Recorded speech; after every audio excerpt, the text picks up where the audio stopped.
Tatlong paraan ang ating ituturo para malaman ang iba't ibang account ng isang tao kaya ni jowa. So yan ang katanungan ng kaibigan, sa pamamagitan ng picture malalaman daw ang iba't ibang account. So tatlong paraan ang ating ituturo at tiyak makikita mo ang kanyang iba't ibang account. Interesado ka kaibigan, pwede mo akong i-follow at i-subscribe. May katanungan ka, comment sa comment section. So tara, let's go. Okay, shoutout po sa lahat mga kaibigan.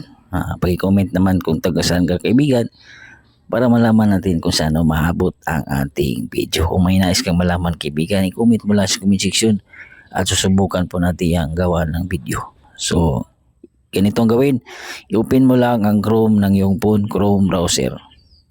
At dito sa search Google or type URL, i-type mo dito ang, sundan mo lang ito kaibigan ha, itong Peace Check ID. So ito yon. So itap mo itong Peace Check ID kulay violet. And dito, itap mo itong browse. So maglagay ka lang ng pictures niya, pictures ng iyong jowa. Tap done. So antayin na lang natin na malagay dito ang pictures niya. At kung nalagay na kaibigan, itap mo lang itong search by internet fees. Okay? Then itap mo lang itong may araw na pula. I understand yan. So agree and search itap. At itugpi mo lang itong barang puzzle yan. Itugpi mo. So okay na yan. So antayin lang natin na hanapin ang Facebook account o mga social media account ng ating hinanap ng jowa o kaya ating anak.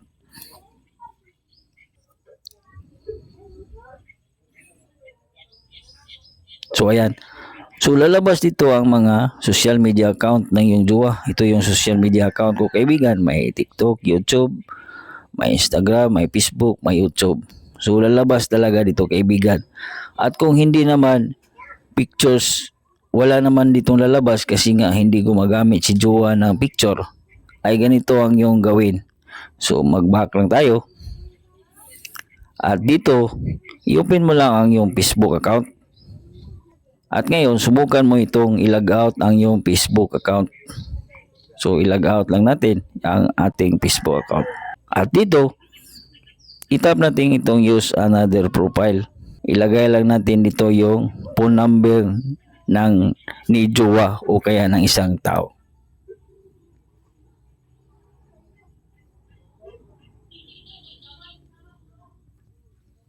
At kung nalagay na natin ang number ni jowa o ng isang tao, tap mo lang itong forgot password. So lalabas dito ang mga account kaibigan. Kung sakaling may ginawa siya mga iba't ibang account, lalabas dito kaibigan. At kung wala naman, itap mo itong I don't see my account. So dito, pangatlong paraan, ilagay mo ang kanyang email. Okay? Search by email itap. So itap natin to.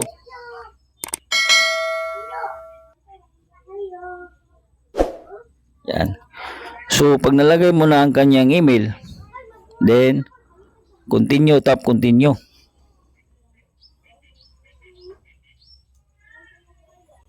So, ito ay nakasign in na kaibigan. So, ang lalabas talaga doon kaibigan, yung mga account na ginagawa niya. So, subukan mo to kaibigan, talagang 100% tested to.